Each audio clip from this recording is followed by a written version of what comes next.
Salah satu pertanyaan yang sering muncul dalam iman Kristen adalah ini. Jika Yesus adalah Allah, mengapa ia masih berdoa? Bukankah doa berarti berbicara kepada Allah? Jika Yesus adalah Allah, kepada siapa ia berdoa? Pertanyaan ini terdengar sederhana, tetapi sesungguhnya menyentuh inti dari misteri inkarnasi dan ajaran Tritunggal. Untuk memahami hal ini, kita harus kembali kepada dasar iman Kristen. Yesus Kristus adalah Allah sejati dan manusia sejati. Ia bukan setengah Allah dan setengah manusia. Ia sepenuhnya Allah, dan pada saat yang sama sepenuhnya manusia. Inilah yang disebut sebagai inkarnasi Allah, menjadi manusia tanpa kehilangan keilahiannya. Ketika Yesus datang ke dunia, ia tidak berhenti menjadi Allah, namun ia mengambil natur manusia secara utuh. Ia lapar, ia haus, ia lelah, ia menangis, ia merasakan kesedihan, bahkan ia mengalami penderitaan. Dalam natur kemanusiaannya itulah Yesus hidup sebagaimana manusia hidup, termasuk hidup dalam doa. Doa Yesus bukan bukti bahwa ia bukan Allah. Justru doa Yesus menunjukkan relasi kekal antara pribadi dalam Tritunggal.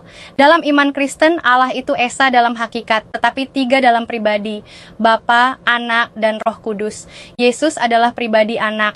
Ketika ia berdoa, ia tidak sedang berbicara kepada dirinya sendiri, melainkan kepada Bapa. Ada relasi kasih yang kekal antara Bapa dan anak bahkan sebelum dunia dijadikan. Di dalam Injil kita melihat Yesus sering berdoa. Ia berdoa sebelum memilih murid-muridnya.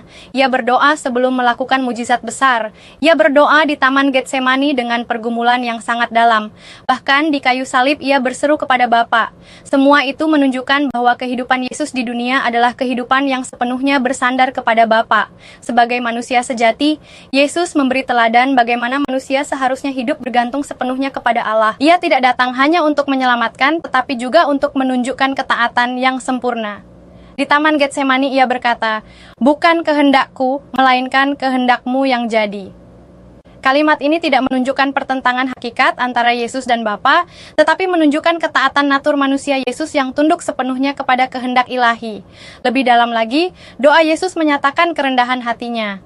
Filipi 2 menjelaskan bahwa ia mengosongkan dirinya bukan dengan meninggalkan keilahiannya, tetapi dengan tidak menggunakan hak-hak ilahinya demi menjalani misi keselamatan sebagai manusia. Ia memilih jalan ketaatan, bukan jalan kemuliaan instan.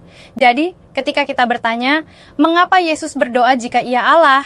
Jawabannya adalah karena ia adalah Allah anak yang menjadi manusia. Dalam kemanusiaannya, ia hidup dalam relasi yang intim dengan Bapa. Doa bukan tanda kelemahan keilahiannya, melainkan ekspresi dari relasi kasih dalam Tritunggal dan teladan bagi umat manusia. Doa Yesus juga menghibur kita. Ia bukan Allah yang jauh dan tidak mengerti pergumulan manusia. Ia pernah berlutut dalam kesedihan. Ia pernah berdoa dalam air mata. Ia pernah merasakan tekanan yang luar biasa. Artinya, ketika kita berdoa hari ini, kita datang kepada Allah yang mengerti apa artinya menjadi manusia. Akhirnya, doa Yesus mengajarkan bahwa ketergantungan kepada Allah bukan tanda kelemahan, melainkan tanda ketaatan dan kasih. Jika anak Allah saja hidup dalam doa selama di dunia, apalagi kita. Jika Yesus yang tanpa dosa terus bersekutu dengan Bapa, betapa lebih lagi kita yang penuh kelemahan membutuhkan doa setiap hari. Jadi Yesus berdoa bukan karena ia kurang ilahi, tetapi karena ia sungguh-sungguh menjadi manusia, hidup dalam ketaatan sempurna, dan menyatakan relasi kasih yang kekal antara anak dan Bapa. Di dalam doa Yesus, kita melihat misteri inkarnasi, keindahan Tritunggal, dan teladan hidup yang sepenuhnya bergantung kepada Allah. Dan disitulah letak kedalaman iman Kristen. Allah bukan hanya berkuasa, tetapi juga berelasi. Allah bukan hanya memerintah dari surga, tetapi datang hidup, berdoa, dan taat sampai mati demi keselamatan manusia.